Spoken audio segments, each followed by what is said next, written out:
Ayun, okay, KJX, kamusta kayong lahat? Nandito tayo ngayon, no? Sa Manila tayo at may report tayo tomorrow sa pisina, no? Ayun pa yung pantalong. So, nandito tayo ngayon. Napakasimple lang nung hotel natin. So, ayan, no? Yun. Mamot-mot. Okay. So, yun. Sulog tayo kanina, no? After natin mag-profit sa Ethereum kahapon ng 60 USDT, no?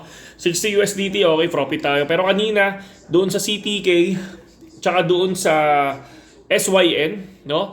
Talagang natatluhan na tayo ni CTK tsaka ni SYN. Negative talaga.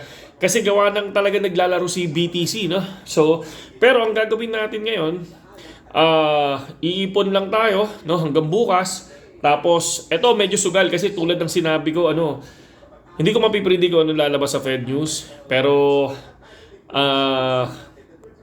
nandun ako sa sa positive, no, na pwedeng maging maganda yung Fed News tomorrow. Kaya tulad ng sinabi ko, yung TA na ibibigay ko dun sa Telegram is ano lang to, lakas ng loob TA lang, no. So kasi lahat ng support and resistance ko ngayon, no, kay BTC nakukuha naman kay BTC, okay naman siya. Pero pagdating ko sa mga altcoins, pagdating sa mga meme coins, talagang negative, ayaw makuha, no? So, Ethereum goods, no? Magandang profit natin kay Ethereum. Pero dun talaga sa iba, sa mga meme coins, sa altcoins na binibigay natin, di ba sa Telegram? Nakikita nyo naman yan pag nagtitrade tayo. Wala. Olats. Olats talaga, no? So, yon, umaasa ako na magiging maganda yung result. And then maglo-long position tayo tomorrow ng mababa lang. Sabi ko nga sa inyo, pag nag-future ako, mababa lang talaga, no? Pero ngayon, tataasan natin ng konti. 50 USDT tayo ngayon.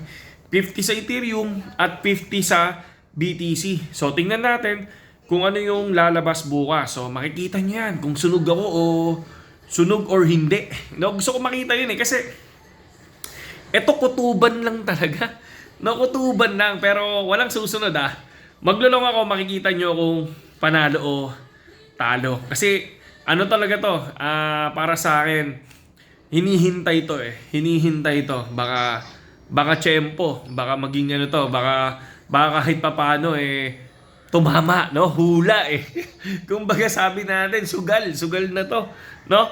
So yun lang naman, pero tulad ng sinabi ko, siyempre, do your own research, take your own risk, at eto lang, pagbigyan nyo lang ako tong TA na to, no? Medyo lang to, sugal TA to sa akin, no? Maglulong ako bukas, okay? Saludo sa inyo lahat.